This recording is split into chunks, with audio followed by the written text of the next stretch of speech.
ಇವತ್ತು ಕಲ್ಯಾಣ ಕರ್ನಾಟಕ ಮತ್ತು ಕಲಬುರಗಿಯಲ್ಲಿ ವಿಶೇಷವಾಗಿ ಇವತ್ತು ವಾರ್ತಾ ಭಾರತಿಗೆ ಪತ್ರಿಕೆಯ ಕಚೇರಿ ಉದ್ಘಾಟನೆ ಆಗ್ತಿದೆ. ಇದು ತುಂಬ ಖುಷಿಯ ವಿಷಯ. ಇವತ್ತು ದೇಶದಲ್ಲಿ ಪ್ರಸ್ತುತ ನಡೀತಿರುವಂಥ ಸಂದರ್ಭದಲ್ಲಿ ಸುಮಾರು ಪತ್ರಿಕೆಗಳು, ಸುಮಾರು ಮೀಡಿಯಾಗಳು ಇದೆ, ಅವೆಲ್ಲ ಗೋಧಿ ಮೀಡಿಯಾಗಳು. ಇಂಥ ಸಂದರ್ಭದಲ್ಲಿ, ಇಂಥ ಪರಿಸ್ಥಿತಿಯಲ್ಲಿ ವಾರ್ತಾ ಭಾರತಿ ಸತ್ಯವನ್ನು, ಕಟುರಾದರೂ ಅದು ಸತ್ಯವನ್ನು ಸತ್ಯ ಮಾಡಿ ತೋರಿಸುವಂಥ ಎಲ್ಲ ಪ್ರಯತ್ನ ಮಾಡ್ತದೆ.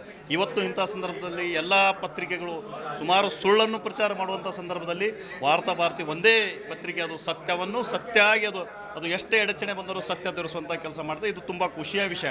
ಇವತ್ತು ಈ ದೇಶದಲ್ಲಿ ನಡೆದಿರುವಂಥ ಪ್ರಸಂಗ, ಇವತ್ತು ದೇಶದಲ್ಲಿ ನಡೆದಿರುವ ಚಟುವಟಿಕೆಗಳನ್ನು ಎಲ್ಲನೂ ಗಮನಿಸಿ ನೋಡಿದರೆ ಇವತ್ತು ವಾರ್ತಾ ಭಾರತಿಯ ಪ್ರತಿಯೊಂದು ನಡವಳಿಕೆಗಳು ಭಾಳ ಒಳ್ಳೆಯ ನಡವಳಿಕೆ. ಇದು ಸಂವಿಧಾನ ಚೌಕಟ್ಟಿನಲ್ಲಿ ಒಳ್ಳೆಯ ಕೆಲಸ ಮಾಡ್ತಾಯಿದೆ. ಇದು ನಮ್ಮ ಕಲಬುರಗಿಗೆ ಬಂದಿದ್ದೆ, ಗುಲ್ಬರ್ಗಕ್ಕೆ ಬಂದಿದ್ದೆ ಅಂದರೆ ಭಾಳ ತುಂಬ ಖುಷಿಯ ವಿಷಯ. ಇವತ್ತು ನಾವು ವಾರ್ತಾ ಭಾರತಿಯ ಎಲ್ಲ ಮಿತ್ರರಿಗೆ ತುಂಬ ಹೃದಯದಿಂದ ಅಭಿನಂದನೆಗಳು ಸಲ್ಲಿಸುತ್ತೇನೆ. ನಾನೊಬ್ಬ ಹೋರಾಟಗಾರನಾಗಿ ಹೇಳಬೇಕಾದ್ರೆ ದಿಟ್ಟದಿಂದ ಹೇಳುವಂಥ ಪತ್ರಿಕೆ ಯಾವುದಾದ್ರೆ ಅದು ವಾರ್ತಾ ಭಾರತಿ. ನಾನು ಇಬ್ರಾಹಿಂ ಪಟೇಲ್, ಯಾಳ್ವಾರ್ ಆದರ್ಶ ಗ್ರಾಮ ಸಮಿತಿ ಅಧ್ಯಕ್ಷರು.